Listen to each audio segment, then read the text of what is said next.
Here it is, guys. This is the Marlin 1895 SBL.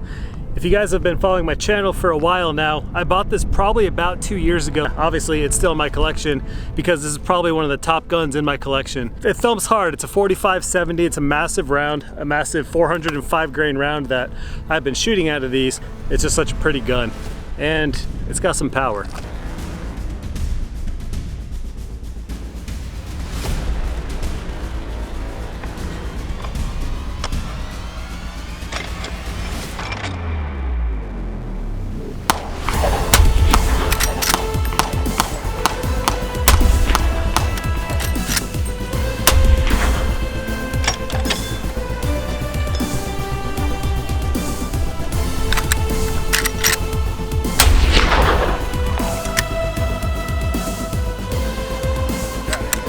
Nothing safe about this one. Ain't nothing safe about this.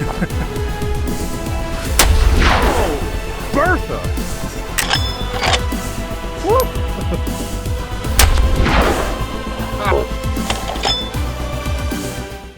I would not want to get my wig pushed back with this thing. Can you guys guess which holes they are? It's more girthy. It's girthy. It is girthy. It's big, it's large. Oh yeah. It had girth to it. So with the Marlin 1895, you load it through the side gate. So you just take your rounds and you just pop it in right through here. Take it in, pop it, push it in. So you have a hammer back here and then you have your safety right on the side.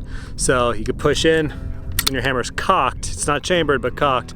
So if you want, you could pop the safety in and then it pushes it out to the right side. Of course, when you're ready to fire, you just pop it right back out. Let's go ahead and do a couple more.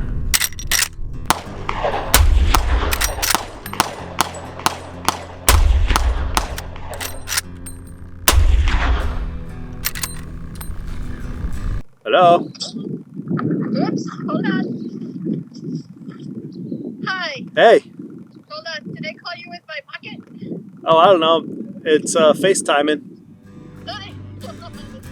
This is a 405 grain round, and yeah, it punches pretty hard. It punches your shoulder and whatever it's hitting onto. So 405 grains at about 1,700 feet per second, I believe. And I have some 350 grain rounds that are shooting about 1,900 feet per second.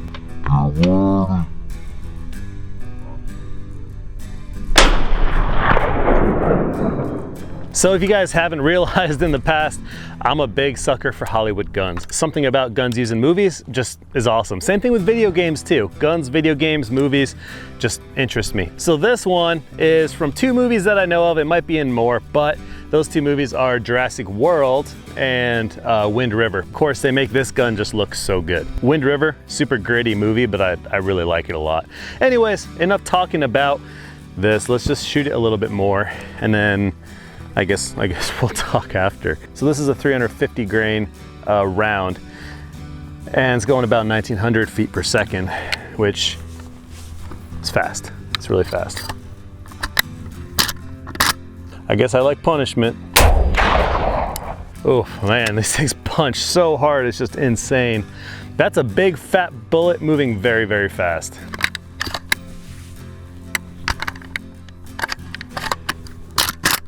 All right, I'm gonna make an avalanche. Let's see. Oh.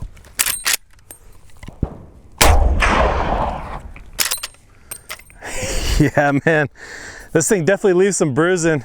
I love this gun. It's extremely fun, but I kind of want to turn this into more or less a guide gun.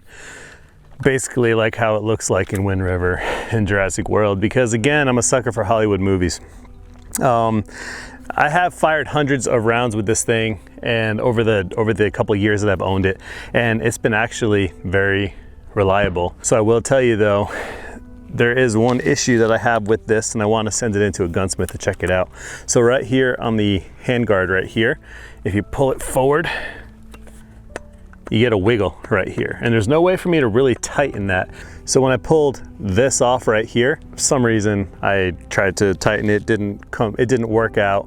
So I tried to put it back on, and I over torqued these screws and unfortunately stripped this one out. So I'm gonna send it to a gunsmith to extract it and put a new screw in, and then hopefully tighten the handguard down.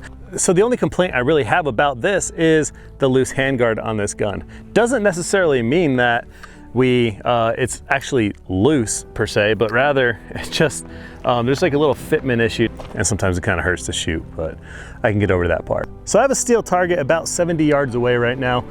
Let's see if we can smack it with one of the 405 grain lead rounds there. Okay, here we go.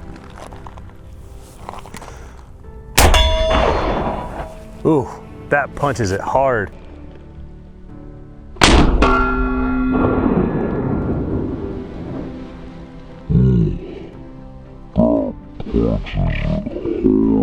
You know how fast that bullet hits it too? It's just insane. All right, let's do another one. Just under it. Here we go. Man, that target is flying back too. That's crazy. Last one. I don't really think practicality needs to be one of the reasons that I buy something now. Maybe if I'm first starting off owning guns, yeah, I mean, I'm sure practicality has a big factor in it. I mean, especially something like a gun that I'm choosing for home defense or concealed carry, something like that. Otherwise, no, this will take down anything in North America and a lot of game that we don't even have in Arizona. We do have elk, which are massive. So let's go over the Marlin 1895 SBL real quick. So this thing has a big loop, as you can see. You can fit your whole hand in there, not a problem, and there's room to move. A lot of people will take paracord or something and they'll wrap the front of the loop so you don't chew your knuckles up. Especially when you shoot it a lot, you really start feeling that. On the top of the gun, you do have a full-size rail, which is awesome. So you can mount a scope. You don't have to do any kind of custom scope mounts or taps or anything like that. It all just, it's all right up top. Obviously, it's a lever action. So what that means is, every time you open the lever, what it does is it takes a round from inside the tube, and then it loads it up on the deck and then feeds it into the chamber. When you come back, at the same time, it's also cocking the hammer back here. The shiny stainless steel is just beautiful. In combination with this green looking laminate wood stuff right here, just looks really cool. So this gun does kind of start making you flinch a little bit after a while, but not a big deal. And to be honest, it's a good shooter. This thing is just fun. So thank you all so much for watching. That's all I have for you. Just kind of want to show off the 1895 to you guys again. I'll probably do another follow-up video and just try to break and destroy a bunch of stuff with this, like watermelons. Thank you all so much. I'll see you guys later. Take care.